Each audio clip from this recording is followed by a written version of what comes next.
பற்றி ஏற்கனவே எல்லோரும் பேசிக்கிட்டு தான் இருக்காங்க. அதனால பீட்டா மற்றும் AWBI animal welfare board of India நிர்வாக கட்டமைப்பை பற்றியும் அந்த கட்டமைப்பினுள் பணம் எப்படி விளையாடுது என்பதை பற்றியும் இந்த காணொளியில் பார்க்கலாம். பீட்டா ஒரு லாப நோக்கமற்ற அமைப்பு. Animal welfare board of India ஒரு ஸ்டாட்யூட்டரி அட்வைசரி போர்டு, அதாவது சட்டத்திட்ட உரிமையுடைய ஸ்தாபனம். இந்த அமைப்புகள் இரண்டுமே லாப நோக்கமற்ற அமைப்புகள். ஆனா உண்மை அதுவா? முதல்ல பீட்டாவை எடுத்துக்கோங்க. பீட்டா ஒரு வெளிநாட்டு அமைப்பு. இவங்க தலைமை செயலகம் அமெரிக்கால உள்ள வெர்ஜீனியா மாநிலத்துல தான் இருக்கு.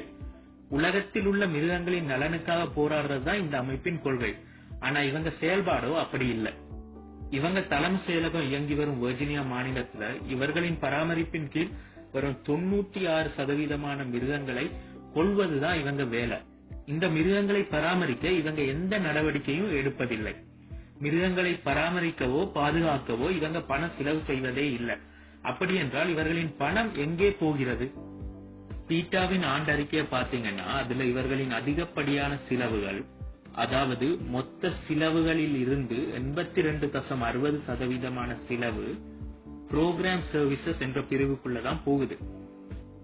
இந்த புரோகிராம் சர்வீசஸ் நீங்க நினைக்கிற மாதிரி மிருகங்களை பராமரிக்கும் சேவைகள் அல்ல. மாறாக இந்த புரோகிராம் சர்வீசஸ் பிரிவுக்குள்ள ப்ரொஃபஷனல் சர்வீசஸ் அண்ட் கன்சல்டன்ட்ஸ் என்ற கணக்கின் கீழ் தான் அதிக செலவை இவங்க காட்டுறாங்க. இந்த ப்ரொஃபஷனல் சர்வீசஸ் அண்ட் கன்சல்டன்ட்ஸ் என்ன மாதிரி வேலை செய்வாங்க? மிருகவதை நடப்பது போல் புகைப்படம் பிடிப்பது, சட்ட நடவடிக்கைகள் எடுக்க தரவுகள் திரட்டுவது, ஆராய்ச்சி பண்றது, விசாரணை செய்வது போன்ற வேலைகளுக்கு தான் இவங்க அதிகம் செலவழிக்கிறது. இந்த ப்ரொஃபஷனல் சர்வீசஸ் அண்ட் கன்சல்டன்ட்ஸுக்கு இவ்வளவு செலவழிக்கலாமா? அதாவது 82.60% பணம் இந்த ப்ரொஃபஷனல் சர்வீசஸ் அண்ட் கன்சல்டன்ட்ஸுக்கு மட்டுமே போகுது. இங்கதான் நீங்க இவங்க எப்படி கணக்கு காட்டுறாங்கன்னு பார்க்கணும். பீட்டாவின் நிர்வாகம் எப்போதுமே சம்பளத்தை கணக்குல அதிகமா காட்ட மாட்டாங்க. ஆனாலும் இந்த கட்டமைப்பின் ஊடாக இந்த நிர்வாகிகளுக்கு பெரும் ஆதாயம் இருக்கு. அது எப்படின்னு கேக்குறீங்களா? 82.60% பணம் ப்ரொஃபஷனல் சர்வீசஸ் அண்ட் கன்சல்டன்ட்ஸ்க்கு தான் போகுது. இந்த கன்சல்டன்ட்ஸ் யாருன்னு யாருக்குமே தெரியாது. கோடி கணக்குல பணத்தை கொட்டி போட்டோஸும் வீடியோஸும் எடுக்கிறதுக்கு இவங்க என்ன PC ஸ்ரீராமையா ஹயர் பண்றாங்க? பீட்டா நேர்மையான ஒரு அமைப்பு என்றால் இவர்களின் இந்த கன்சல்டன்ட்ஸ் யாருன்னு வெளிப்படையா சொல்லணும். இந்த தகவலை எல்லாம் இவங்க நம்மளிடம் இருந்து மறைப்பது எதற்காக என்று மக்கள் சிந்திக்கணும்.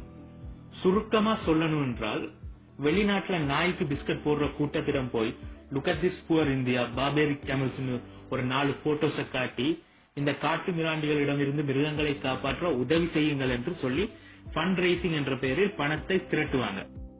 அதுக்கப்புறம் இந்தியால இருக்கிற elite group of doctors, lawyers எல்லாருமா சேர்ந்து பீட்டாவுக்கு ஒரு கிளையை இந்தியால ஆரம்பிப்பாங்க. அந்த கிளைக்கு அமெரிக்கால இருந்து ஒரு குறிப்பிட்ட பணத்தை ஒதுக்குவாங்க. அந்த பணத்துக்கு வரி கட்ட தேவையில்லை. அதுக்கு பிறகு இந்த இலைட் கிளப்ல இருக்கிறவங்க அவங்களுக்குள்ளேயே 82.60% பணத்தை professional services and consultant cost என்கிற பெயரில் பிரிச்சுக்குவாங்க.